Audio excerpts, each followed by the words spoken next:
April 23ರಿಂದ ಜಾನುವಾರುಗಳ ಕಾಲುಬಾಯಿ ಜ್ವರದ ಲಸಿಕಾ ಅಭಿಯಾನ ಹಿನ್ನೆಲೆ ಲಸಿಕೆ ಕೈ ಬಿಡುವಂತೆ ಒತ್ತಾಯಿಸಿ ರೈತರ ಪ್ರತಿಭಟನೆ. ಬೆಂಗಳೂರು ದಕ್ಷಿಣ ಜಿಲ್ಲೆಯ ಬೂದಿಗೆರೆ ಗ್ರಾಮದಲ್ಲಿ ರೈತರ ಪ್ರತಿಭಟನೆ. ಬೇಸಿಗೆ ಶುರುವಾಗಿದೆ. ಈ ಸಂದರ್ಭದಲ್ಲಿ ಹಸು ಎಮ್ಮೆಗಳಿಗೆ ಕಾಲುಬಾಯಿ ಲಸಿಕೆ ಬೇಡ.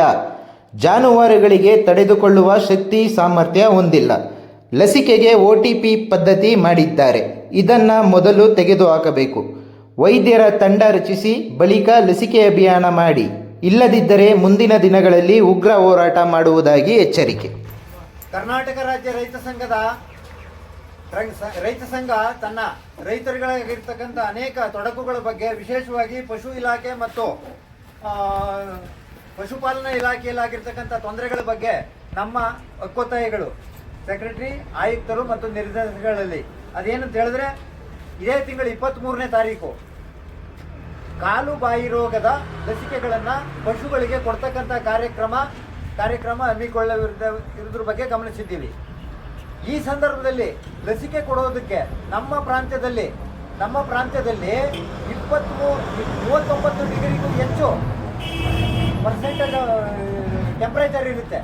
ಈ ಟೆಂಪರೇಚರ್ನಲ್ಲಿ ಪಶುಗಳು ಈ ಲಸಿಕೆಯನ್ನು ತಡ್ಕೊಳ್ತಕ್ಕಂಥ ಶಕ್ತಿ ಇದೆಯಾ ಎಂಬತಕ್ಕಂಥದ್ದನ್ನು ಕೂಡ ಈ ಪಶು ಆರೋಗ್ಯ ಮತ್ತು ಜೈವಿಕ ಸಂಸ್ಥೆಯವರು ಮನಗಾಣಬೇಕಾಗಿದೆ.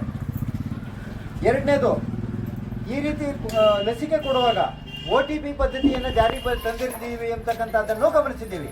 ಈ OTP ಪದ್ಧತಿಯಿಂದ ನಮ್ಮ ಅಕೌಂಟ್ನಲ್ಲಿರ್ತಕ್ಕಂಥ ಹಾಲಿನ ಖರ್ಚು, ಹಾಲಿನ ಹಣವನ್ನು ದುರುಪಯೋಗ ಮಾಡಿಕೊಳ್ಳೋದಕ್ಕೆ ಇವತ್ತಿನ ತಂತ್ರಜ್ಞಾನದಲ್ಲಿ ಅವಕಾಶ ಇರುವುದನ್ನು ಕಂಡಿದ್ದೀವಿ.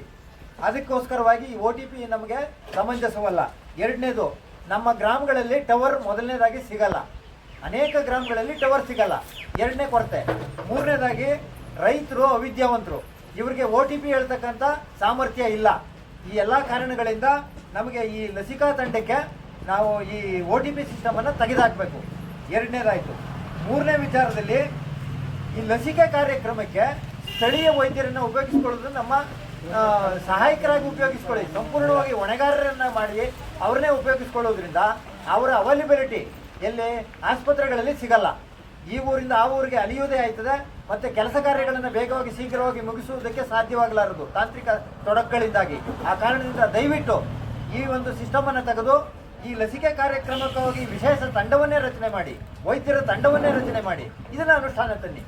ಇದನ್ನು ಬಿಟ್ಟು ನಾವು ಈ ಎಲ್ಲ ಕಾರ್ಯಕ್ರಮಗಳು, ಈ 3 ಕಾರ್ಯಕ್ರಮಗಳನ್ನು ಅನುಷ್ಠಾನಗೊಳಿಸಲೇಬೇಕು ಅಂತ ನಮ್ಮ ಒತ್ತಾಯವನ್ನು ಈ ಮೂಲಕ ನಿಮ್ಮಲ್ಲಿ ಮನವಿ ಮಾಡ್ತಾ ಇದ್ದೇವೆ. ಇದನ್ನೇ ಒಂದು ನಮ್ಮ ಒತ್ತಾಯ ಪತ್ರ ಅಂತ ಮನಗಂಡು ನೀವು ಇದನ್ನು ಅನುಷ್ಠಾನಕ್ಕೆ ತರಬೇಕು ಅಂತ ನಾನು ನಿಮ್ಮಲ್ಲಿ ಮನವಿ ಮಾಡ್ಕೊಳ್ತಾ ಇದ್ದೀನಿ. ಕರ್ನಾಟಕ ರಾಜ್ಯ ರೈತ ಸಂಘಕ್ಕೆ